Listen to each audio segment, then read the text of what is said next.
ফাঁকা বাড়িতে প্রায় চুরির ঘটনা রোধে এবার বিশেষ উদ্যোগী হলো দিনহাটা পুলিশ প্রশাসন। শহরবাসী শীতের মরশুমে ঘুরতে গেলে তাদের বাড়ি পাহারা দেবে পুলিশ। শুধু পুলিশকে একবার ফোন করে ঘুরতে যাবার তারিখ ও বাড়ির ঠিকানা জানতে হবে।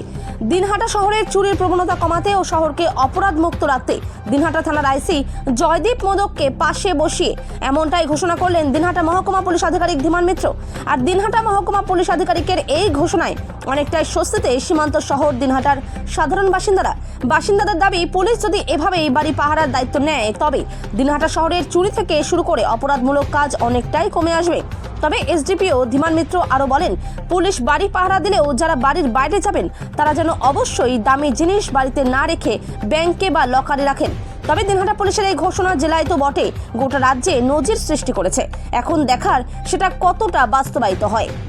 কোচবিহার থেকে প্রতিনিধি সুমন মণ্ডলের রিপোর্ট, বিগ নিউজ বাংলা। অনেকদিন আগেই অ্যানাউন্সমেন্ট করে প্রতিটি ওয়ার্ডে একটা প্রচার করা হয়েছিল যে কেউ যদি বাড়ি ফাঁকা রেখে ওভারনাইটের জন্য কোথাও যান তাহলে থানায় ইনফর্ম করে যাওয়ার জন্য, কিন্তু তা সত্ত্বেও আমরা সেরকম সাড়া পাইনি দিনহাটাবাসীর কাছ থেকে।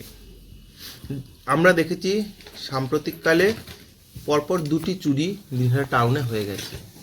যদিও আমরা সেই চুরি যারা করেছে সেই চোরকে ধরতে সক্ষম হয়েছি এবং তাদেরকে জিজ্ঞাসাবাদ করে অপহৃত যে মালপত্র সেগুলিও উদ্ধার করতে পেরেছি, কিন্তু চুরির ঘটনা কখনোই বাঞ্ছনীয় নয়।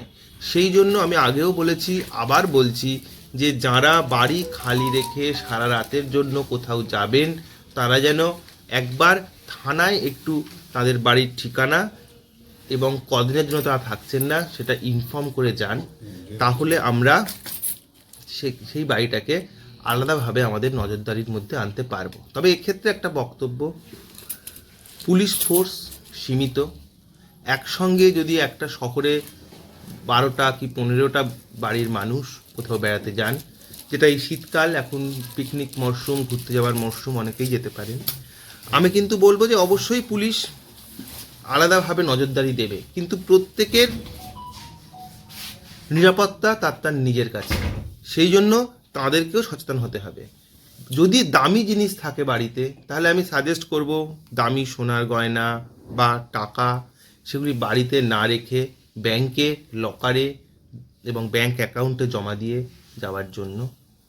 এবং সেকেন্ডলি, যদি ব্যাংক লকার না থাকে তাহলে বাড়িতে কাউকে না কাউকে, আত্মীয় স্বজন, পাড়া প্রতিবেশী, বন্ধু বান্ধব, কাউকে অন্তত বাড়িতে রাত্রে থাকবার জন্য বলে যেতে। আমরা যদি আমাদের জানানো হয় আমরা তো অবশ্যই সেখানে নজরদারি করবই বাড়িটার উপরে, কিন্তু তাদেরকেও কিন্তু সচেতন, নগরবাসীকেও কিন্তু সচেতন হতে হবে।